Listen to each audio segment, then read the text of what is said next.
Welcome back. Let me ask y'all a question. Let's say that there was a guy who lived in Nazi-occupied Europe during World War II. And let's say he was a train conductor. And let's say that he learned that on his train they were putting Jews, taking them to Auschwitz or Treblinka or wherever it might be. And he said, no, I'm not going to drive the train. And let's just say that the Nazis had shot him or whatever it might be. Would he be a hero today? Absolutely. Yes. Right? Because he stood up for his principle and said, I won't participate in this, right? Even though in Nazi Germany, the Holocaust was legal. That's what everybody keeps on ignoring about this situation. This was a legal deal. They wrote the law, so they made it legal. And Jews weren't people. And so he would technically have been breaking the law, and they would have been adhering to the law. And he would have pleased God, too. And he would have pleased God. That would have been the most important aspect of this deal. Well, we have a man who I would argue has done the parallel thing here in Texas. Good Texas guy. Yeah, in Kyle, Texas. Edwin Granning. Hello, Edwin. Are you there? Just call me Ed. Yes, sir. Thank you. Okay, Ed. Hi, Ed. Thanks for joining us today. Thank you. Now, you are a budding Ralph Cramdon. Is that the case? It appears. Yeah, you're a bus driver, or you were. Let's put it that way. Right. And you worked in the Austin area. You drove for the city of Austin. Outside of Austin, outskirts of Austin. Okay. You were called to take a woman to Planned Parenthood. Is that correct? Correct. What'd you do? Well, to keep this short, my day began that morning at 4 a.m. I worked primarily with Medicaid. I took people to dialysis, etc. And the first time I had ever had this happen, and it actually popped up on my screen for 6 o'clock pickup shortly after 6 a.m., and it said Planned Parenthood. I was able to find a number. I called that number, and sure enough, it said, if you're having problems with your abortion, call such and such, 911, and then it gave another number, and I thought, dear God in heaven, this woman's going to get abortion. And so I called my supervisor, and I told her, I said, I can't have any part of anything like this. We never discussed anything like this when I came to work for this company. And all I had worked with is primarily medical people, and I fell in love with a lot of them, and I saw a lot of them die from different things over the 8 months that I hauled them to medical appointments. But that's what happened, and basically I was told to take the bus back after it was over with. I was told very clearly, I asked, if I go, can I at least ask? And I mean, why are they going? And they said, no, you'll not ask anybody anything. And so at that position, I was kind of hoping maybe it was an old lady or something, you know, and I could go ahead and take her, because I'm not the kind of fellow that throws rocks at people that do this sort of thing. My wife and I strongly disapprove, and really we've seen a lot of the heartache has come through this sort of thing. But it made me realize that I couldn't be any part of anything like this. And they told me this, that you can't ask any questions. And I said, well, I'm not going to take a chance of being a part of anything like this. So they fired you?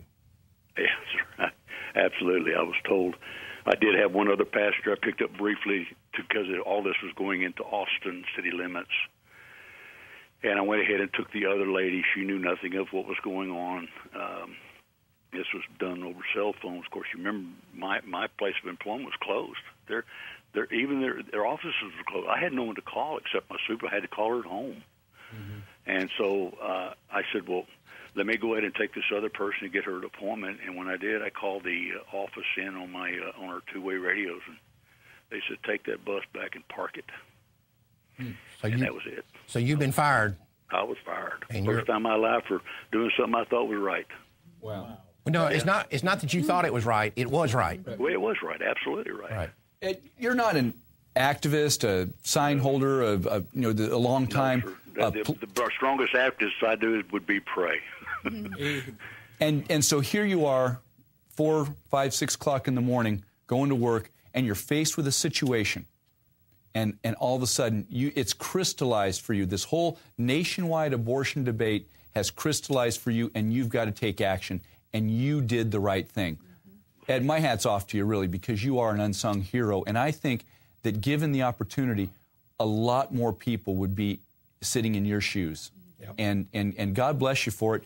And I hope you get really good representation. I see that you've got over 1,000 hours of vacation time that they took from you, and you even had to fight for unemployment.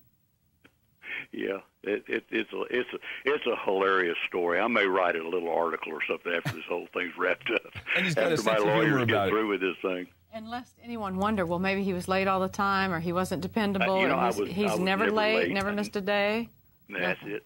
I never missed a day. I was never late. I never was reprimanded for even a verbal of any kind until this one morning, and that was it. They just said, basically, you're going to do what we tell you to do, or you're just gone, buddy. So it's either lose your job. Gone. So it's lose your job or transport this child to there to be killed. As sad as that may sound for America, that's absolute truth. I'm reminded of the Beatitudes where God or Jesus tells us that blessed are those that are persecuted for His name's sake. Right. Exactly. Well, Edwin, we're all behind you, believe me, and well, thank you and what you're doing. And I've been on your site, and I've been introduced to some wonderful Christian people that I never even really knew existed until all this happened.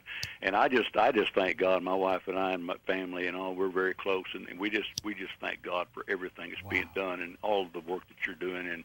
And we thank you so much for letting me speak. I appreciate this. Absolutely. So Johnny had something he wanted to say here. Yeah. When Mark gave that example about that train conductor, and it was really beautiful. And yeah, that was. I realized a quote also that you had talked about, boy, with those slave ships. Yeah, that was the other one, John. I was woke up at about 4 o'clock in the morning. I don't know. It seems like I get my things early in the morning, but it was the same thing with the slave ships too. You know, it's as awful as we look back to the sorrow and the heartache and the scars that still are bore by so many brothers and sisters around the world. This is a real event that took place, but you know, somebody still had to drive those ships. Amen. And we never give thought to those people that were insignificant, but they were very significant. Absolutely. Yes, That's right. That's right. And, you know, if somebody would have said, no, I'm not driving this ship, right. and I'm not driving that train, that would have stopped the whole thing. And I thank you so much for using that story. Well, thank you, sir, and thank you for what you did, and you're one of our unsung heroes. Yeah. All right, God Let bless us y'all. know how things come out. Yeah. I sure will. Thank you so much. Thank you for joining us, All Edwin. right, bye-bye. Bye-bye, sir. Now, this goes to show the importance of the collaborator campaign. Mark, you and I have talked about this quite a bit.